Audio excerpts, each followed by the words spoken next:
جب ہم قرآن لوگوں کے سامنے بیان کرائیں گے تو قرآن میں احکام کی دو قسمیں ہیں، ایک کا تعلق ہے عقیدے سے، ایک کا تعلق ہے عمل سے۔ عقیدے کی اہمیت زیادہ ہے یا عمل کی زیادہ ہے؟ بولو نا، عقیدے کی۔ اب عقیدے کی اہمیت زیادہ ہے تو عقیدے بہت ہیں اسلام میں، ایک توحید کا عقیدہ، رسالت کا عقیدہ، آخرت کا عقیدہ، جنت جہنم کا عقیدہ، فرشتوں کے وجود کا عقیدہ۔ تو ان میں سب سے اہم عقیدہ کون سا ہے؟ توحید۔ اب میں کبھی توحید بیان کرتا ہوں نا تو لوگ اس پہ بھی کہتے ہیں یار یہ کہ اس سے تو فلاں مسلک کے لوگوں کو تکلیف ہو رہی ہے، اس سے تو آپ کے ویورز کٹ رہے ہیں۔ تو میں ان سے کہتا ہوں بھائی اگر یہ بھی بیان نہیں کریں گے، توحید بھی اگر کھول کھول کے بیان نہیں کریں گے تو بہتر نہیں ہے کہ میں بھی ایک چھولے کی ریڑھی لگا لوں؟ کیا ہو گیا؟ یعنی اگر قرآن کی جو ایک تو عقیدے سے اس کا تعلق ہے جس کی اہمیت عمل سے زیادہ، اور پھر عقیدے میں سب سے اہم عقیدہ کیا ہے؟ توحید۔ اور توحید میں بھی آگے یاد رکھو توحید کی اپوزٹ کیا ہے؟ شرک۔ توحید کا الٹ کیا ہوتا ہے؟ شرک۔ تو شرک کی نفی کرنا توحید ہی ہے نا۔ تو سب سے بڑا شرک پتہ ہے کیا ہے؟ اللہ کے سوا کسی کو مدد کے لیے پکارنا۔ یہ شرک کی سب سے بڑی قسم ہے اور سب سے خطرناک قسم ہے جس نے ہمیشہ مشرکوں کو برباد، ہر دور کے مشرک اس قسم کے شرک میں مبتلا ہوئے ہیں۔ وہ یہ نہیں کہتے تھے کہ اللہ جیسا اللہ بھی کوئی ہے، وہ کہتے تھے جیسے اللہ سے ہم ڈائریکٹ پکاریں تو بھی ٹھیک ہے، لیکن اللہ نے کچھ اختیارات اپنے بندوں کو بھی دے دیے ہیں، ان کو بھی پکارا جا سکتا ہے۔ اسی شرک کی نفی کے لیے دنیا میں پیغمبر آتے رہے ہیں، اور اسی کے لیے اللہ نے ہم سے ہر نماز کی ہر رکعت میں کہلوایا ایاک نعبد و ایاک نستعین، اے اللہ صرف تیری عبادت کریں گے۔ اللہ کو پتہ تھا یہ عبادت کے مفہوم میں گھما دیں گے بات کو، اس لیے اگلا جملہ کہلوایا ایاک نستعین، مدد صرف تجھی سے۔ استعانہ مدد کو کہتے ہیں۔ تو اب یا اللہ مدد کے علاوہ تمام راستے اللہ نے بند کر دیے کہ نہیں کر دیے؟ تو یہ والی شرک کی بھی اگر ہم قسم بیان نہیں کریں گے، مصلحت کا شکار ہوں گے کہ ویور سوٹ رہے ہیں، لوگ خراب ہو رہے ہیں، تو بھائی پھر تو قیامت میں پکڑے جائیں گے۔ اللہ کہے گا میری وحدانیت بھی اگر تم سے ممبر پہ بیٹھ کے بیان نہیں ہو رہی تھی تو بہتر تھا کہ تم بھی یو پی پہ انڈا موڑ پہ ایک چھولے کی ٹھیلی لگا کے بیٹھ جاتے۔ تو یہ بڑا خطرناک شرک ہے۔ ہاں اس پر جو اشکالات ہوتے ہیں کہ پولیس کو بھی تو مدد کے لیے پکارا جاتا ہے، وہ تمام اشکالات کے میں ایک بیان میں جوابات دے چکا ہوں، اس کو سن لیا جائے دوبارہ۔ تو اس لیے میں کہتا ہوں بھائی اپنے حال پہ ترس کھاؤ، صرف یا اللہ مدد، صرف یا ہم یہ نہیں کہہ رہے کہ جس نے یا رسول اللہ مدد کہا وہ کافر ہو گیا، نہ کفر کا فتویٰ لگانے میں بہت احتیاط ہے، کیونکہ ہم اس سے پوچھیں گے تمہارا مطلب کیا ہے اس کا، تو مطلب میں جا کے گہرائی میں کہیں سے بھی کوئی تعویل کھینچ تان کی نکالی جا سکتی ہو کہ ہو سکتا ہے اس کا یہ مفہوم ہو، تو اس کو مومن ہی کہا جائے گا جب تک 100% وہ واضح طور پر نہ کہہ دے۔ لیکن یہ جملہ بہت ڈینجرس ہے۔ کفر کا فتویٰ دنیا میں لگانے میں تو احتیاط ہے، مگر آخرت میں اللہ بھی احتیاط سے کام لے گا فتویٰ لگانے میں، ایسا نہیں ہے۔ وہ تو ہمارے لیے اللہ نے کہا ہے کہ تم دل کے حال نہیں جانتے، اللہ تو دلوں کا حال جانتا ہے، اللہ کو پتا ہے کون کس نیت سے کہہ رہا ہے۔ اس لیے میرے بھائی اپنے حال پہ ترس کھاؤ، اپنے مذہبی رہنماؤں کے کہنے پر توحید کا راستہ نہ چھوڑو۔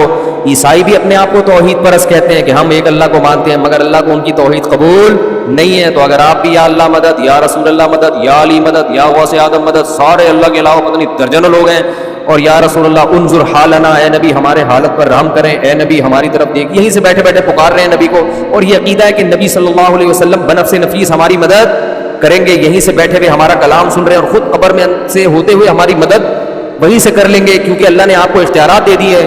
بھائی یہ شرک ہے، اللہ نے کسی کو کسی کی مدد کا اختیار نہیں دیا۔ ہاں وہ اختیارات جو اسباب کے دائرے میں آتے ہیں، اسباب جس کی کوئی سائنٹیفک لاجک ہو، جیسے پولیس کو مدد کے لیے پکارے تو موبائل آئے گی، اس طرح سے وہ لاجک ہے نا اس کی۔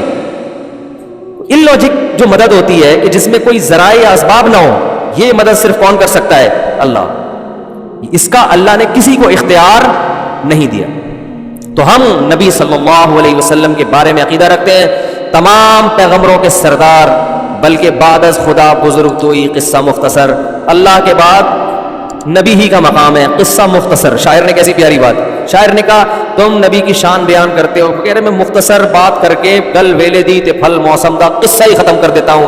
بعد از خدا بزرگ توئی، اللہ کے بعد کون ہے؟ پیغمبر۔ جس کی بھی تعریف کی جائے نا، اس سے اونچا مقام کس کا ہے؟ نبی کا۔ پھر آپ کسی کی تعریف کریں، زمین آسمان کے خلا پہ ملا دیں، وہ تعریف نبی کی تعریف نہیں ہوگی، نبی کا مقام اس سے اونچا ہوگا۔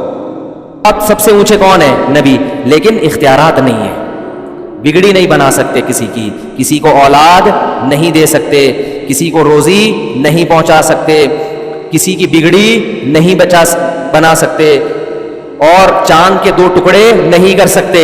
لوگ کہتے ہیں چاند کے 2 ٹکڑے بھی تو وہ نبی نے نہیں کیے، وہ اللہ نے کیے ہیں۔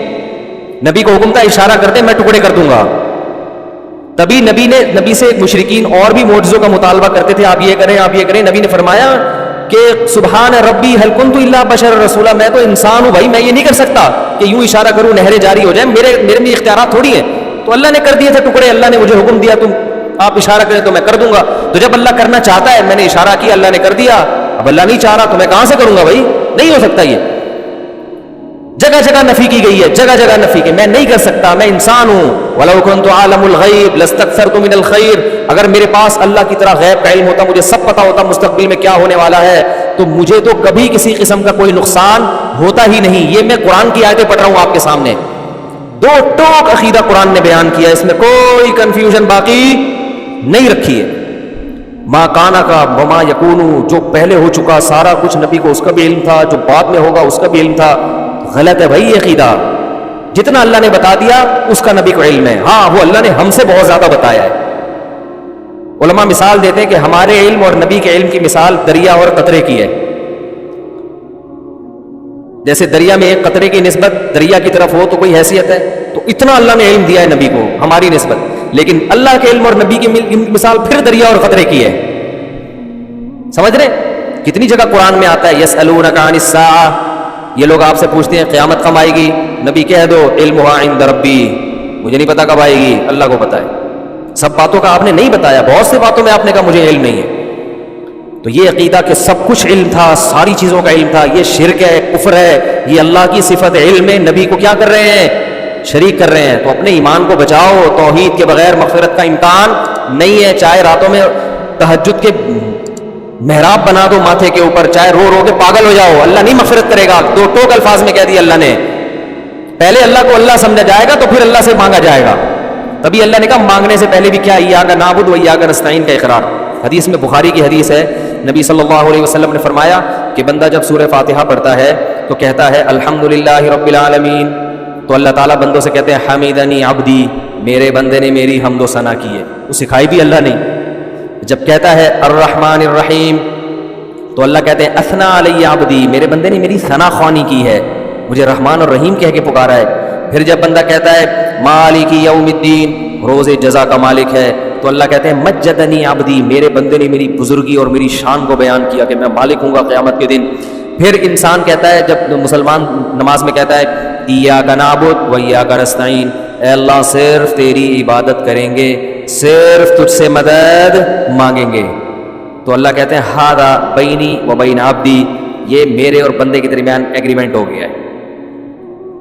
یہ کیا ہو گیا ہے؟ اس نے وعدہ کر لیا ہے، اب اس وعدے کے بدلے میں اس کو کیا دوں گا؟ ولی عبدی ما سأل، اب یہ دعا مانگنے کے قابل ہوا ہے، اب جو مانگے گا دوں گا اس کو۔ اس ایگریمنٹ کے بغیر اللہ نہیں دے گا۔ ولی عبدی ما سأل، اب یہ کیونکہ پچھلی امتیں اسی لیے تو ہلاک ہوئی ہیں، اللہ سے بھی مانگ رہے ہیں، حضرت عیسیٰ ابن مریم سے بھی مانگ رہے ہیں، عزیر کو ابن اللہ کہہ دیا تو اللہ سے بھی مانگ رہے ہیں، درباروں میں جا کے بھی مانگ رہے ہیں۔ نوح علیہ السلام کی جو قوم تھی اللہ سے بھی مانگتی تھی، بتوں سے بھی جا کے مانگتی تھی، تو اللہ نے کہا یہ والا مجھے یہ انداز پسند نہیں ہے، تو پہلے ہم سے ایگریمنٹ کروا لیا۔ اور دیکھو نماز میں تلاوت ضروری ہے، جہاں سے چاہے پڑھو، لیکن ہر نماز میں اللہ نے پہلے کہا کہ یہ پڑھو گے تو پھر آگے پڑھنے کی اجازت دوں گا۔ یہ پہلے ہر سورہ فاتحہ جتنی پڑھی جاتی ہے نا، اتنی کوئی سورت پڑھی نہیں جاتی، ہر نماز میں ہر رکعت میں، تراویح میں 20 رکعتوں میں ہم ہر دفعہ تھکتے نہیں ہیں۔ لوگ کہتے ہیں یار اب یہ تو سن لیا نا، بچپن سے سنتے آ رہے ہیں، آگے چلو۔ اللہ کہتے ہیں نا نا نا نا نا، جب تک زبان سے یہ ایگریمنٹ نہیں کرے گا نا کہ تجھی سے مانگوں گا کسی اور سے نہیں، اس وقت آگے چلنے ہی نہیں دوں گا میں تجھے۔ 20 کیا 40 بھی پڑھے گا تو ہر دفعہ یہی پڑھنا پڑے گا، تہجد میں اٹھے گا پھر یہی پڑھنا پڑے گا، فجر کی 2 سنتیں میں پھر یہ ایگریمنٹ، مرتے دم تک یہ ایگریمنٹ تجھ سے کرواتا رہوں گا۔ اور ہم نماز کے سلام کے بعد اسی ایگریمنٹ کی دھجیاں اڑانا شروع کر دیں، کتنی بڑی اللہ کے غضب کو دعوت دینے والی بات ہے۔ تو حدیث میں آتا ہے، بخاری کی حدیث، نبی نے فرمایا کہ انسان جب کہتا ہے اللہ تیری عبادت اس سے مدد، تو نبی نے فرمایا اللہ فرشتوں سے کہتے ہیں ولی عبدی ما سل، اب مانگ۔ پھر اللہ کو پتا تھا کہ الٹی سیدھی چیزیں نہ مانگنا شروع کر دے گا، اتنا اہم موقع ہے، اللہ کی رحمت جوش میں ہے، ہمیں اختیار دے دیا جاتا ہے تو ہم کہتے ہیں اللہ تھوڑی تنخواہ بڑھوا دے میری، اے اللہ ذرا ٹرائی کیا ہوا ہے مان نہیں رہے ابا اس کے، منوا لے، اے اللہ یہ کر دے وہ کر دے، بحریہ ٹاؤن میں 3 پلاٹ دلا دے۔ یہ دنیا کے کھلونے مٹی کے، ان پہ ہم عاشق ہو جاتے ہیں۔ تو اس لیے اللہ نے کہا کہ اتنا بڑا ایگریمنٹ کیا، میرا دل اتنا خوش کیا، تو اب بڑی چیز مانگو، کیا اہدنا الصراط المستقیم، سیدھے راستے پہ چلا دے۔ سیدھے راستے پہ چل گئے تو بحریہ ٹاؤن میں پلاٹ نہ ملے تو بھی جنت، مل جائے تو بھی جنت، ہو جائے وہاں تو بھی جنت، نہیں ہو ہے بھائی، کنوارے ہی مر جاؤ تو بھی کیا ہے بیماری میں چلے گئے تو بھی جنت، صحت کے ساتھ، کیونکہ جانا تو ہے۔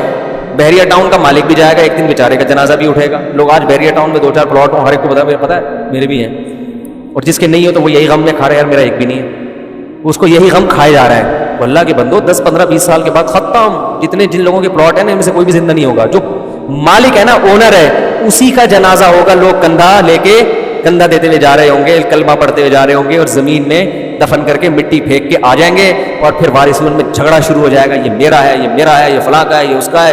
لوگ آ کے پھر وہ وارث سمجھ رہے ہوں گے ہم جیسے ہمیشہ رہیں گے۔